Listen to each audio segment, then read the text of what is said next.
Good afternoon and welcome to Sports Arena, your ultimate sports destination here on Cityscope TV. I'm your host, Calvince, and I'm delighted to have you with us this afternoon. As always, this is a show where we discuss matters dealing with sports. We do the previous weekend games review, the weekday matches, and both in the domestic cup and the European trophies. And also we do insight analysis from the world of sports and the upcoming matches. Today our main focus is on the upcoming football event, the 2026 World Cup, which will be held in 3 North American countries, that's Mexico, USA and Canada. This long-awaited football event will be held in the 3 nations I've made above, and it's coming up in 3 days' time.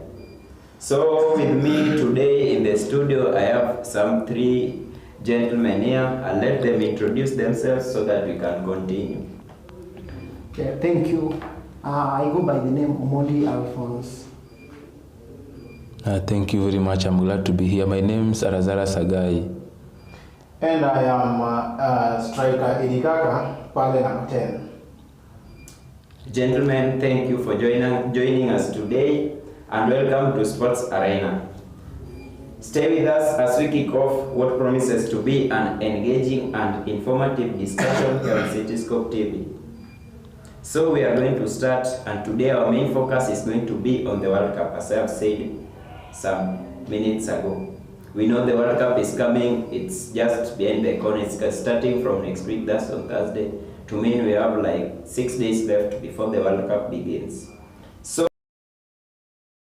tell us what you see and what you think is going to happen in this World Cup, and what you feel will be different from the World Cup that has been played in the different years that. According to me, this World Cup coming, we know that the people that we view as people, their God is Ronaldo, others their God is Messi. And I think this is the 2 people, this is their last World Cup, isn't it? Yeah, and that's the main thing that people are going to look at this World Cup. And another thing, as Ronaldo and Messi are playing their last World Cup, as they exit, they will not play another World Cup ever again. There are also youngsters that are coming into the national teams. You've seen, according to the named players into the World Cup, you've seen that a lot of young players are coming.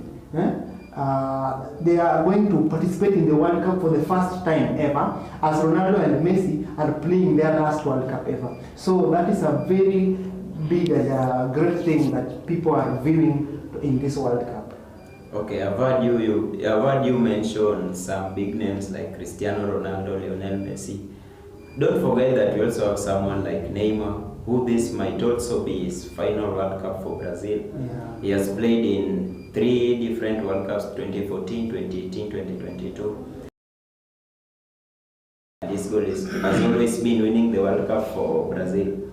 And this year we saw Ancelotti called him for the national team in the World Cup. Maybe according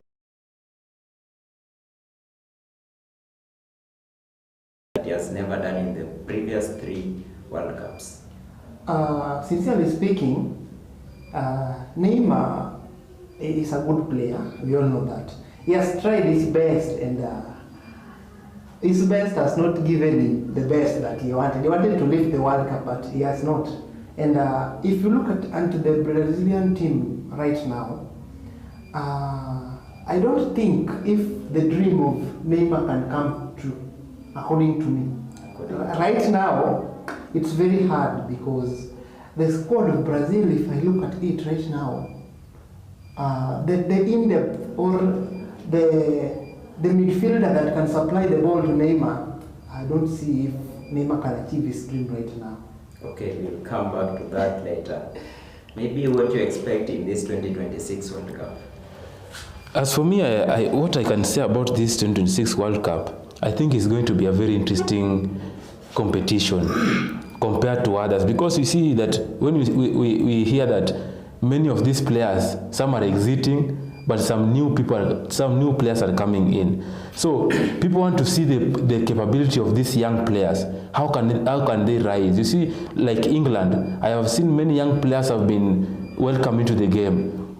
In the beginning of they are in the record of the first team to compete in this World Cup. So as for me, I see there's going to be a very tough competition, and it's going to be a very interesting game, and I wish the people can watch it. It's going to be a very interesting game, because you see there are many teams, there are some African teams which are known that they want to take this World Cup. You know, they want that cup to come to Africa.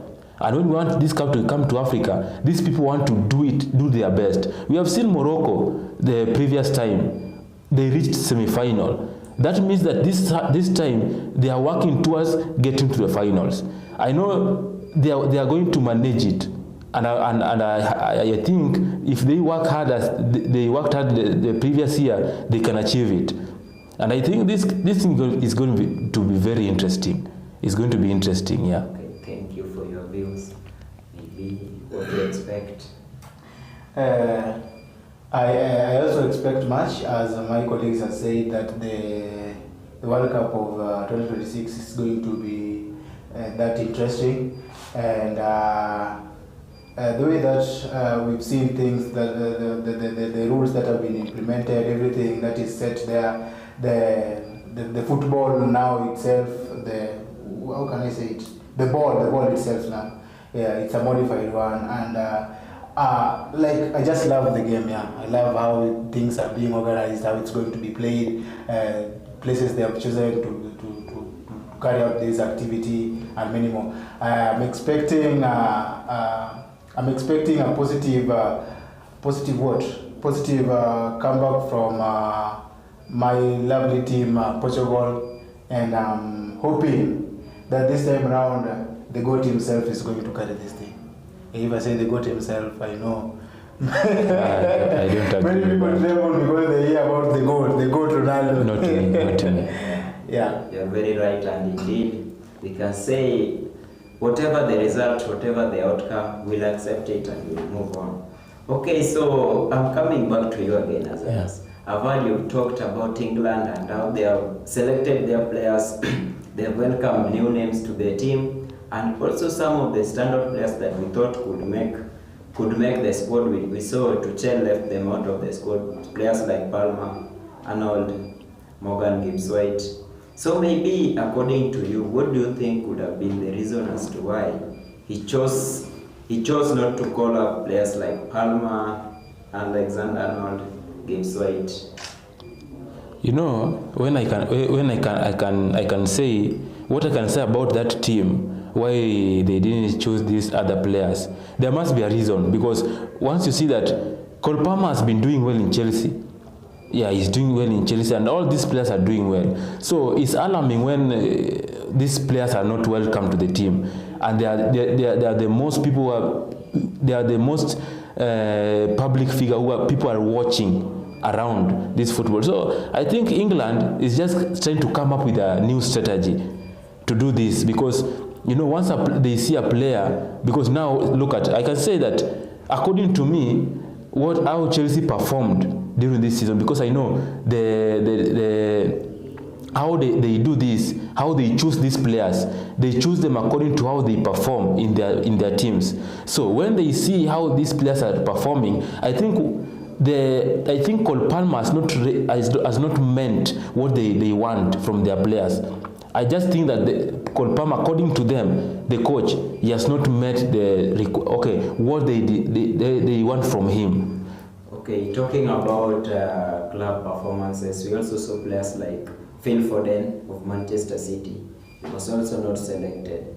Players like Alexander-Arnold. Sorry for that. Arnold was also not selected to go to the World Cup. And if you look at their teams, Manchester City finished now in the second place in the Premier League. Real Madrid also were second in La Liga. So maybe we could say, do you think also like game time could have caused some of the reasons as to why some players were not chosen? Because if you looked at England squad, Phil Foden can play as a winger, he can also play as an attacking midfielder. So do you think club, maybe we can say players rotation would have made Tuchel to leave some of the players from the squad? I think that question is not for me to answer, but but what I can say about this thing, according to the team, how the coach decided to choose it, as if these are the players that he has chosen as the best. So for me to say that why he didn't choose Foden, yet he know that these players are playing very well, I can't say the reason, because he has his own reasons.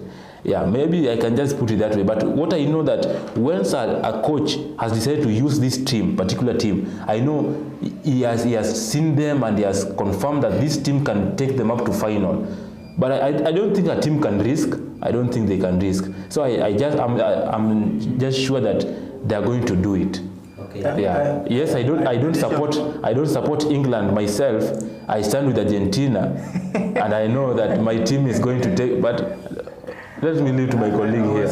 I was going to answer the question. I think the reason why some of the coaches have decided to pick some players and leave some players out. Number one reason, I think, if you see this thing called the players rotation, you see, we must try with a new player. This player plays the same position with this player, and this player also is good at playing this position. This one is also good at playing this position. But this one played last time, but we didn't achieve anything. This one, we can try the other one so that we can see if this player can achieve. And then what I can say is I think it's about, let's say, maybe season, how they performed this season. If you look at maybe let's take for example Cole Palmer.